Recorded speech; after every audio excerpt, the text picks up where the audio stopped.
And the new way of thinking is to think outside the conventional box, outside the realm of cause and effect. Because we grew up learning that we can only change ourselves and change the world and change our lives, situations, whatever it is, through cause and effect. And the way we utilize this mechanism is according to our conditioned know-how, our programming, genetic and human experiences. The new mind is beyond all of that. The new mind is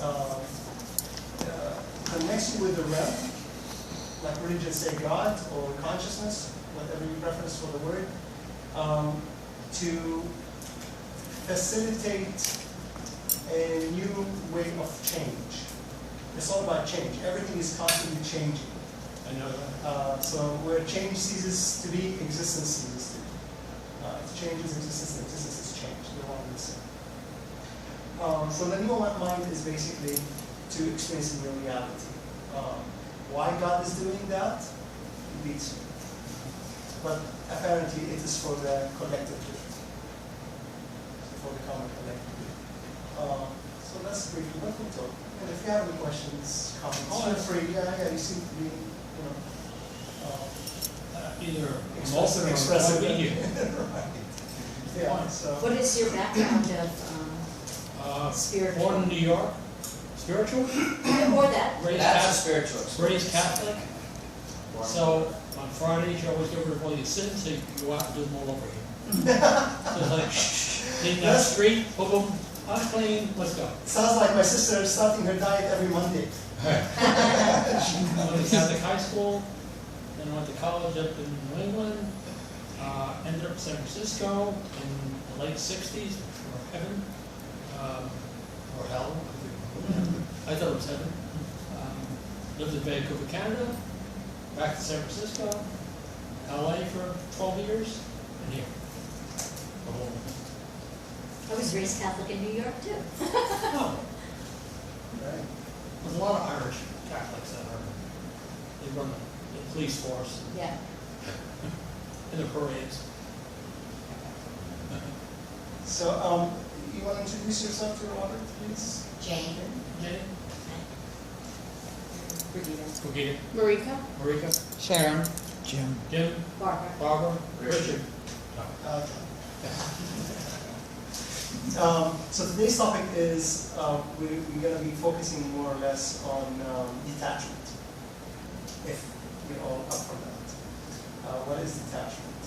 But if you have any other stories you want to tell us, you want to deviate on the topic, you're welcome at any time, because it's all just conversation, basically. So everybody had a good week?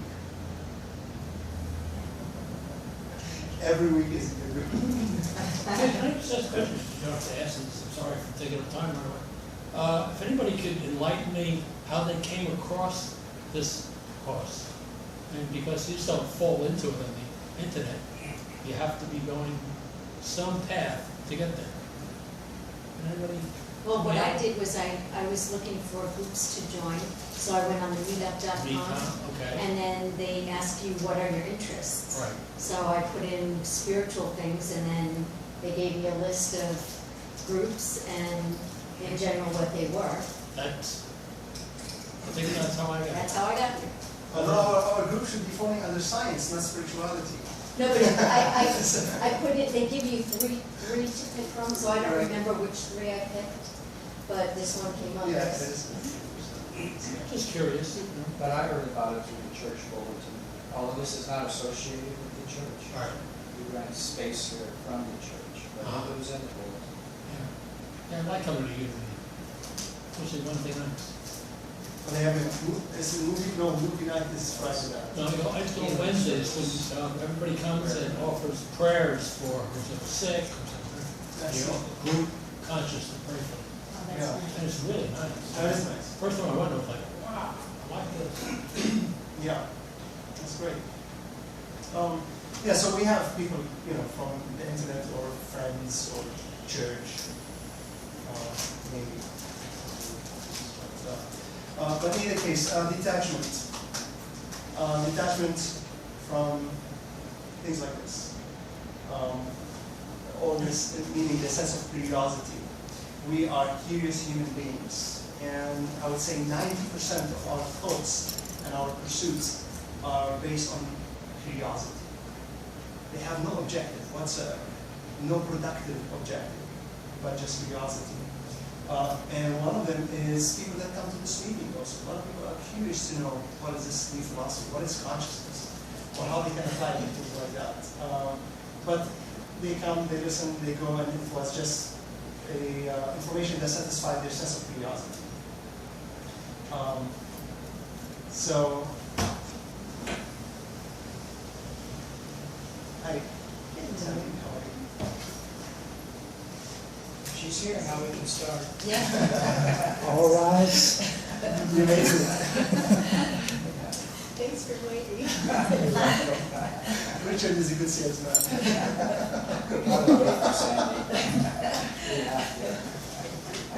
So we're talking about detachment, Sandy, and another word for detachment is disentanglement. Disentanglement. We, the I, the consciousness, gets entangled with thought, and really nothing else but thought. Although we say, we get entangled or we get attached to people, or to situations, or to objects, but really it is all thought. Every person that you see or you interact with is in the form of thought. It's all there. This all could be a non-existent thing. It could all be in the head. It's just all thoughts. Even the head could be thoughts. Even the brain could be just thoughts. Without thought, nothing exists to us humans, or even animals, any form of life actually. So there's unconscious thoughts. But what is thought? So thought is electrical connectivity, electrical pulses more or less, or electrochemical biology. So to detach is to disentangle ourselves from our thoughts. We often focus on the outer world and we forget that it is all thought. Like you have a problem, financial problem, you're thinking like I need to detach from this problem. I'm worrying a lot and it's not doing anything. I need to detach from this problem. But actually, what it is all thought. No matter what the problem is, whether it's past, future, or present, it's in the form of the thought. You okay with that? Mm-hmm. Okay. So to detach from our thoughts, disentangle. So the consciousness gets entangled with the thought. And what entangles it or coheres it to the thought is the glue that we call I. The I. That's the glue that kind of adheres the consciousness to form. And for us, form is only thought. So anything if I touch, I say I'm touching a board. Even the feeling, even if I'm not looking at it, the sensation, the electrical pulses that go from here through the nervous system to my brain ends up being unconscious thought that there is a form, a matter that is soft or it's rigid or whatever it is. It's an unconscious thought. And then a subconscious thought comes out of that. Oh, and subconscious thought is labeling. Oh, so this is a hard surface. And now I see it, oh, it's wide and it's a board. That's also a subconscious thought, but it starts with an unconscious thought. So anything that comes into the brain through the five senses is all translated into thought. So we are living in the world of thought. And the consciousness gets entangled in that word. And the word I, or my, arises.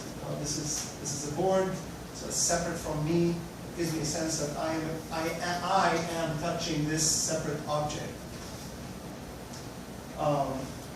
So how to disentangle from thought? Where any suggestions, any ideas? That's a hard job. That's a good start. Just quieting your mind. Or you'll be getting it quiet for that short period of time to disentangle. Then it pops right back in. It does. It's like a computer that remembers after a while your name or whatever. Yeah. Pop, pop, pop. Right. Yeah, exactly. We are like biological computers in either case. The only difference is we have consciousness. And computers have consciousness, but they don't have the mental capacity to process this Yeah, consciousness. we can say stop. Right. Well, yeah. I don't know if we can disentangle on our own, but we can start reminding ourselves that we're aware of what this brain is thinking, but that doesn't actually do the disentangling. I don't know if that's something that we do on our own. Right. No, that's true. Ultimately, okay, this is how it is. It's confusing, and I know some of us probably go home and say, wait a second. Why do we talk about disentanglement if we have nothing to do with this entanglement? If it happens on its own from the source, from the consciousness, so why are we talking about it? So why are we asking the question, how to disentangle? If everything happens on its own and we are just the witnesses, the consciousness, the non-judgmental observer, so why are we talking about it? Because you can still make your life more comfortable by, like when you're worrying about something, if you remind yourself that, I'm aware that this brain is worrying, but really there's nothing I can do about the situation. I mean, it does make you more comfortable, even though you can't change it completely yourself, but it makes your life more comfortable. And I find that better things come into my life, or at least I don't notice as many negative things maybe. Yeah. But something changes, Yeah. and so I think that's why we talk about it. Yeah. But not to forget that when we say, like, if I'm going to suggest now to detach from tiny little things, you don't have to wait for a big problem to happen in your life and then detach from the suffering. Usually that's what happens. Like we live our daily life and we're doing perfect, we're in our own comfort zone, and then something drastic happens, and then we try to struggle to detach from the pain and the fear and just be in the moment. That's what happens usually. But if we suggest that you don't have to wait for such an event to happen in your life, where you can take certain gradual measures to detach from tiny little things, even happy things, rather than the negative things, positive things.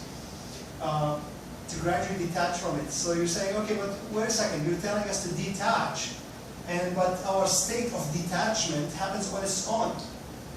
But the fact that you are here listening to those words, to detach, and understanding them, and having the drive to do it, is a projection, is a reflection of your state of mind that is already veering towards detachment. Now you tell somebody that is extremely conventional and extremely subconscious, you tell them to detach, there is no objective in detaching. I have to take matters into my own hands. I have to fight, I have to run, or I have to do whatever it is. I can't just detach. I gotta take matters into my own hands. The difference between that person and a person like yourself, that's either saying, that does resonate with me, that does sound right. I feel like I want to detach. It's because your state of mind, your state of being is already changing from the inside out to become, because detachment is a virtue, or is an attribute of the consciousness. Consciousness doesn't, because to attach is to judge. You can only attach yourself to something you judge it, or after you judge it. Right? Once you judge something, good or bad, right or wrong, once you judge it as good, you become attached to it. Once you judge it as bad, you become detached from it. So judgment, and consciousness doesn't judge. There is no judgment in consciousness. So when you're in that state of consciousness, you are ultimately detached from everything. From even family members, from even people. Detached meaning you don't have that sense of belonging, that this is my mother, this is my wife, or so on. There is no sense of ownership, there is no sense of possession. Can we say that then detachment is kind of like disassociation? Absolutely. There's a little problem with that in that once you disassociate fully, because your consciousness or your sanity, so to speak, is your ability to associate your experience to something that you know, therefore you can adjust to it normally, let's say. So disassociation means to just kind of, it's the opposite of association, so how do you conceive of it if you don't associate it with something? Pretty deep. Yeah, okay, so you're detached from your mother, from your sisters, from your family, and from your friends. Can you still enjoy them if you're detached? I mean, will you still enjoy everyday experiences with them, see them as beautiful and... Right, there's something beyond enjoyment. Yeah, it's going to be in your mind. There's something beyond enjoyment. Okay. It's actually far beyond enjoyment, and it's an absolute fulfillment. You feel full. You feel that there's absolutely no sense of void within you. Because if you have a person that you're attached to, a spouse for instance, that spouse fulfills that void. When that spouse is gone, that void is there again. So it's a temporary fake, it's a faux kind of enjoyment, it's temporary. But fulfillment is when you are fulfilled with something we call love. Unconditional love, not conditional love. Because conditional love is due to attachment. Conditional love is due to attachment, so it's temporary, it's fake, it's a temporary remedy to voidness.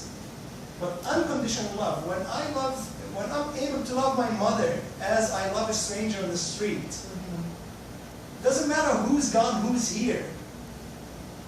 That void is fulfilled by something we call unconditional love. So. And then you don't feel like a need to change them, right? Because, you see people, like, while they're just friends, they're each free to do whatever they want, they're happy, they come together, then they're apart, whatever. Then as soon as they become a couple, then everything that one person does is like a personal thing to the other person. And I mean, in a split second of saying, okay, we're a couple now, all of a sudden what you're doing in your life is affecting me. Right. Whereas before, when they were friends, they didn't think that way. People change. And Circumstance, experiences change. no, but I mean, just as far as I'm thinking in terms of attachment, that's Right. that's the attachment of, okay, now you're mine, so now what you do is going to affect me. Right, exactly. That's You said it, now you're mine. exactly. Yeah, that's the attachment. That's conventional That's the thinking. attachment. It's That's the not- attachment. See, to me, it's as if we're still operating of this world. Okay, we're walking around. We are using thoughts as tools. We're interacting with all kinds of people, even our family members. But in a spiritual sense, it's detachment from everything except love itself.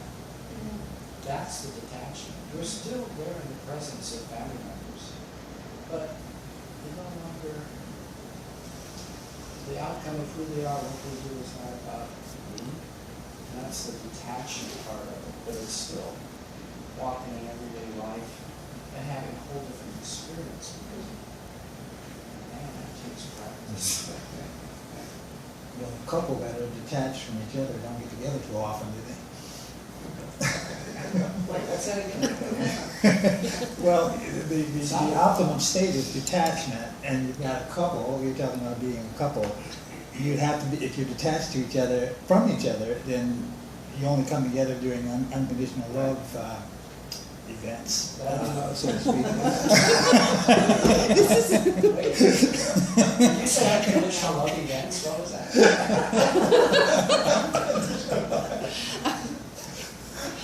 It just means that you're not attached to Don't believe what in the Cupid. other person believes in. That's what you're saying, I agree with you totally. But I'm saying the conventional relationships generally have a lot of pitfalls to go through because they enter into it, first of all, they're attracted to each other, maybe physically, then once they learn about each other, then But they that's become romantic responsible. love, that's not real love. Well, I'm That's talking not about, what I'm talking about the conditional is. progression, I'm talking about the progression of couples, I wasn't talking about unconditional love, which is a state, if you can get to it conventionally, you're a lucky person. You're an evolved person, that is, you're a conscious being, of course. Right. A state of detachment is a state of unconditional love. They're one and the same. You can only experience unconditional love when you're detached from anything that is attached to the I or mine. Okay, so that's key point. You have to be Right. detached from the I and the my. Then you're detached from everything Yeah, else. Right. So that describes a relationship where no egos are. Ooh, That's rare. very rare, very rare. In a conventional sense, yeah. it's Travel. almost- Yeah, I read that book, I recommend it, but Scott Peck talks about relationships and couples. And he says it in kind of an odd way, but he says you should be able at any point in time in a relationship to just turn and walk away. Okay, that sounds scary, Yes. but it's the most beautiful state of being, because if you have achieved that, you found somebody, you ain't gonna walk away from that. Right. Well, that's like I said, if you love someone, let them go. That's an Yeah. egoless relationship. And man, what? Mm, yeah, I don't know if you ever had selfless, moments like selfless, that in yeah. a relationship. To have the whole enchilada out there, it'd be amazing.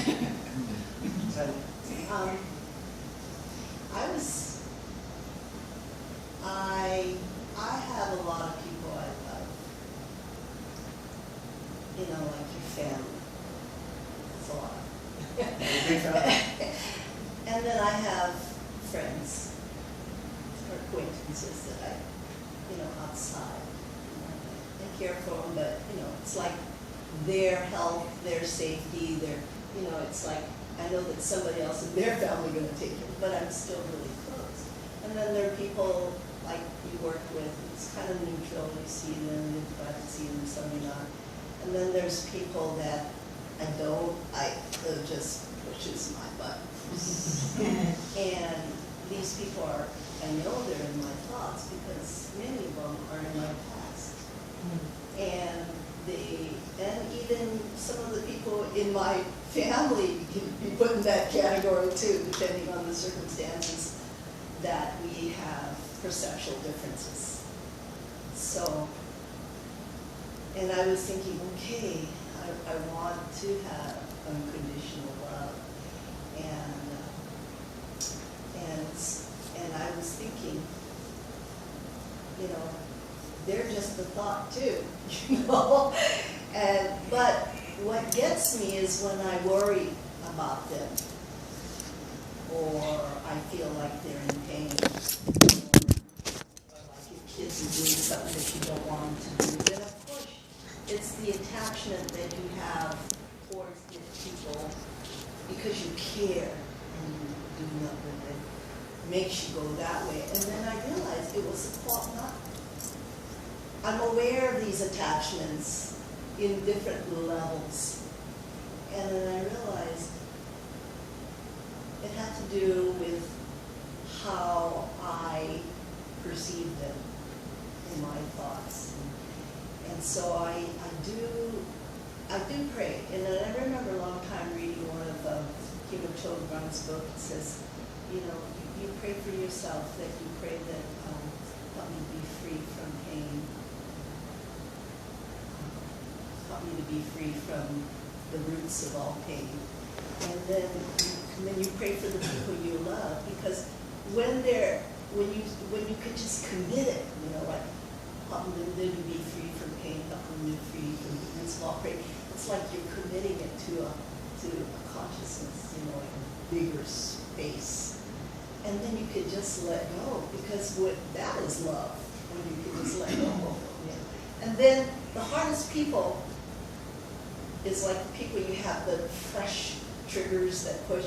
But if you could just, in your thoughts, your prayers, or whatever, just say, they're in pain, that's why they react a certain way.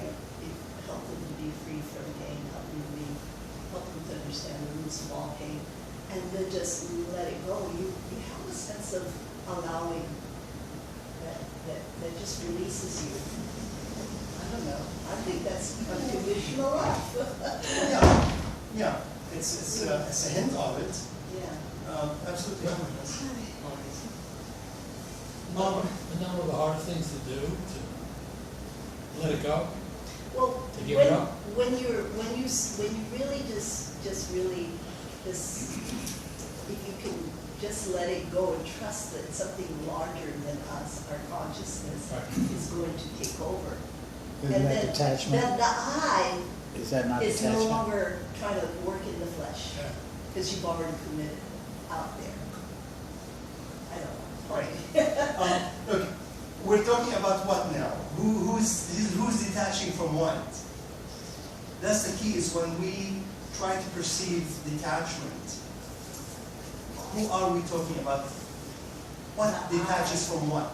The I with the other form of that, We're talking about the brain, yes. right? We're talking about the brain. We're saying when you want to detach from a person, we're saying that the brain should detach from that person, from a spouse or a child or whatever it is, right? That is impossible until you reach the avatar level. It's impossible. So that's not what I'm talking about, because that is, those are just fancy thoughts that makes our comfort zone wider and makes us feel, I can detach and I'm going to try to detach and then everything will be fine. Then I will experience unconditional love. But this is the brain fooling itself. This is the ego putting a spiritual mask on. Yeah. The reason why I mentioned everything is thought in the beginning is because the consciousness gets entangled with thought. To detach from a person is not for the brain to detach from that person. That's an impossible state for us humans at this point. It's for the I, the consciousness, to detach from the thought of the person. It's a lot easier. Anyone can do it. It is not hard. As a matter of fact, it's effortless. It's effortless. So to detach, so the reason I use the word entanglement is because the brain gets an attachment to someone, which is chemicals, and the chemical is called vasopressin. Okay, so vasopressin is a chemical that is responsible for attachment. So anytime a person is attached to anything, an object, an animal, or a person, or any situation, or a place, it's whenever that person senses, whether it touches or sees or hears, that chemical gets produced, and then you feel the emotion, the sense of attachment to that person. So it's chemicals. The brain has the limbic system, and it will continue to produce those chemicals. The only way to lose attachment in that sense is to cut all those glands. Just take those glands out of your brain. Then you would be emotionless. Then you wouldn't have this emotion that we call attachment. So don't worry about that part. That's where we get confused and it becomes too difficult and too impossible. What are you talking about? So don't worry about your brain. You are not the brain. Don't worry about it. Let your brain attach itself. Let your brain produce those vasopressins. Let it do whatever it wants to do. Now you, the awareness that's aware of the thought that translates that attachment, that's when detachment comes in. That's when disentanglement comes in. So we are consciousness. The brain is mechanism. The brain is cells. It's form. You are not form. You are the intangible observer to form in your brain, including those chemicals that we call attachment. So to detach, to disentangle yourself, the awareness from the thought, is to recognize that it is a thought. Just by recognizing that this is just a thought, when you get entangled, you don't think of it as a thought. You say, I am attached to this, I can't lose this, I can't lose my loved one, I can't lose my object, or how am I going to deal with this? You get too attached, too entangled. You, the consciousness, gets too entangled with thought, but you forget that it's just a thought. Because the consciousness gets lost in thought, you, the consciousness, is no longer aware that this is just a thought. So it becomes a real situation for you, a real person that you are dealing with, that you're struggling with attaching or detaching from. But just by the mere recognition that this is just a thought, for that instance of recognition, you detached. you became the consciousness, and you get disentangled from the world of thought, which is the world of form. You know where the trick is? This is where the trick is. The trick is when we talk about detachment, we get lost in the words, in the thought that, yeah, I need to detach from this one, so I need to detach from that, and I'm going to go home and love my wife or my husband as I love that homeless person that I seen on the street yesterday. It's not going to happen because your brain produces chemicals, and unless if you are a master universal surgeon that's going to go into the brain and cut off the wires from the frontal cortex to the limbic system, or rewire it somehow, then maybe you'll be able to do that chemically or biologically. But until then, which probably will be mission impossible, at least at this time, or like Jim mentions once in a while, there are artificial ways of doing stuff like that. If you want to detach from everyone, just go and get some drugs and get high. And you forget everyone in your life for that moment or two. But that's not a solution. This is like, it's actually worse. Because now you're creating an attachment to another chemical, which is a cocaine or whatever it is. So now there's another attachment on top of the old attachment. Addiction. Attachment is addiction. So anything that you attach to, you're addicted to. If you cannot detach from anything or anyone, that means you're addicted to that person or that thing. But we're talking about the brain. For practical purposes, I say you, but talk about the brain. The brain is an associate. The brain is an associative mechanism. Associates. Everything is all those are associations. Couldn't we have acceptance that we have an attachment? I mean, we're human. And we're put on this world to be socialized. And then there's degrees of socialization, right? From the macrocosms to microcosms. And through these attachments, or I would say connections, you learn a lot of lessons. And some of them are painful, but if you come out because of love, then you learn, you grow, isn't it? You grow your box. Yeah, but Your comfort zone. yeah, it's okay. It's okay. Oh, absolutely. Yeah. I accept it. Right. Everything is okay. Right. I think everything, as long as you're happy you're doing it and you feel okay with it, and you're not contributing something on the negative spectrum, but you really are contributing love in the purest way that you know how. I think it expands them and it expands yourself somehow. The bigger box. Yeah, it just expands your comfort zone, absolutely. And why not? Like you said, why not? Absolutely, yeah. There's nothing wrong with that. There's nothing wrong with anything. Even if you do the opposite. Even if you say, I want to stay in the corner of this box where I feel discomfort. And I want to feel the discomfort. And I want to feel the pain. And I want to be okay with the pain. I don't want to run away from fear or pain with anger. Often, anger is the anesthetic to fear or pain. Anger gives us strength, it gives us power, it gives us superiority to our fear and pain. But it's temporary, and then when you depleted the adrenaline and endorphin, what do you call it, endorphins? Endorphins. Then you go into depression, then you plunge. When you run out of anger chemicals, you plunge into depression. So, some people handle those things with anger, some people handle them with love. But they're no different.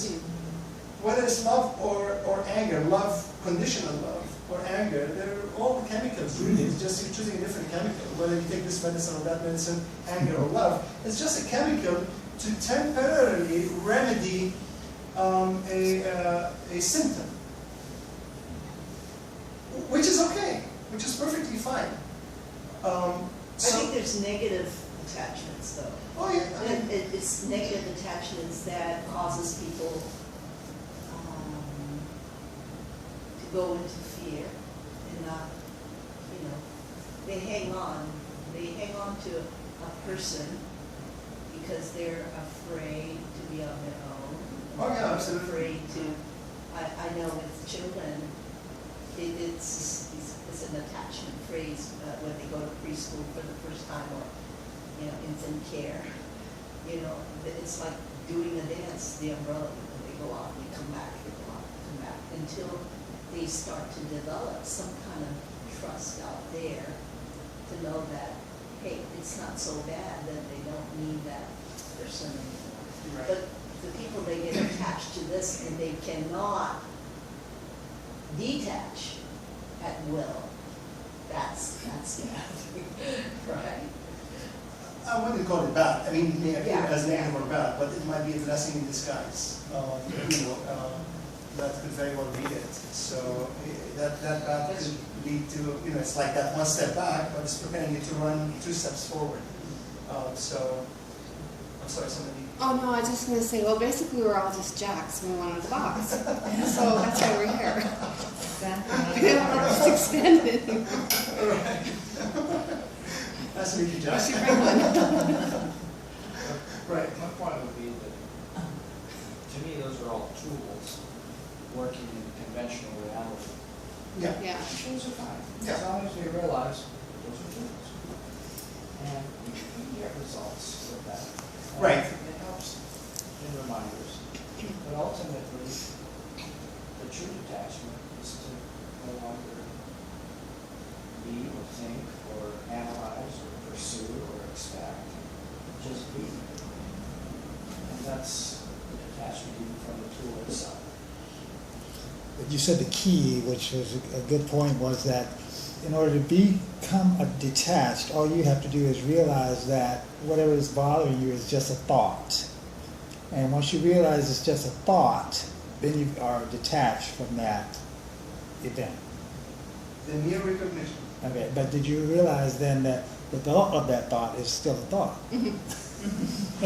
Right, but between those two thoughts. Between them, oh, okay, now we're getting somewhere. That's it. So it's that gap between, and it's how long you can maintain that gap of awareness, of non-judgmental observation. So basically, when you catch a thought and recognize it as a thought, I love this person, I can't lose this person, I'm fearing that I'm going to lose this person, or financial status, or whatever it is. And you get entangled in that thought as if it's a real event, and that you can and you have the power to change it as the brain being the I. There is no awareness there. But then when there's recognition that this is a thought, even that person, the looks of that person, the clothing that that person is wearing, the distance that person is between her and I, for instance, Brigitte, it's all thoughts. The way Brigitte is looking now, the way I see her, is all unconscious thoughts. And then